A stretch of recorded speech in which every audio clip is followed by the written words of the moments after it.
આગામી વિધાનસભા ચૂંટણીના માહોલમાં વોર્ડ નંબર 21માં આમ આદમી પાર્ટીનું પ્રભુત્વ ખૂબ જ મજબૂત રીતે જોવા મળી રહ્યું છે। વિસ્તારમાં પાર્ટી દ્વારા કરવામાં આવતું પ્રચાર પ્રસાર સક્રિય અને અસરકારક રહ્યું છે, જેના કારણે સ્થાનિક લોકોમાં વિશ્વાસ અને સમર્થન સતત વધતું જઈ રહ્યું છે। આગામી વિધાનસભા ચૂંટણીના માહોલમાં વોર્ડ નંબર 21માં આમ આદમી પાર્ટીનું પ્રભુત્વ ખૂબ જ મજબૂત રીતે જોવા મળી રહ્યું છે। વિસ્તારમાં પાર્ટી દ્વારા કરવામાં આવતું પ્રચાર પ્રસાર સક્રિય અને અસરકારક રહ્યું છે, જેના કારણે સ્થાનિક લોકોમાં વિશ્વાસ અને સમર્થન સતત વધતું જઈ રહ્યું છે। પાર્ટીના કાર્યકરોએ ઘર ઘર જઈને લોકો સાથે સીધો સંપર્ક સાધ્યો છે।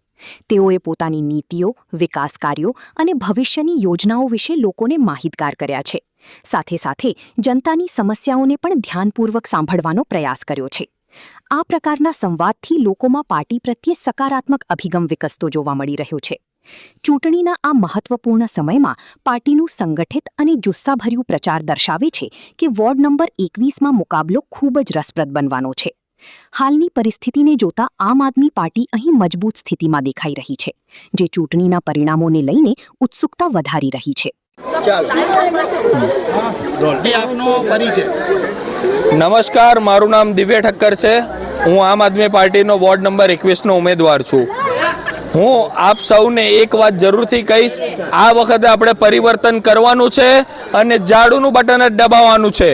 મને તમારા બધાનો સાથ સહકાર અને પરિવર્તન માટેનો ઉત્સાહ જે તમારા બધા મને બતાવી રહ્યા છો, એવો જ ઉત્સાહ મને પરિવર્તન માટે સપોર્ટ કરજો અને આપણે કંઈક ને કંઈક જરૂરથી સારું કરશું।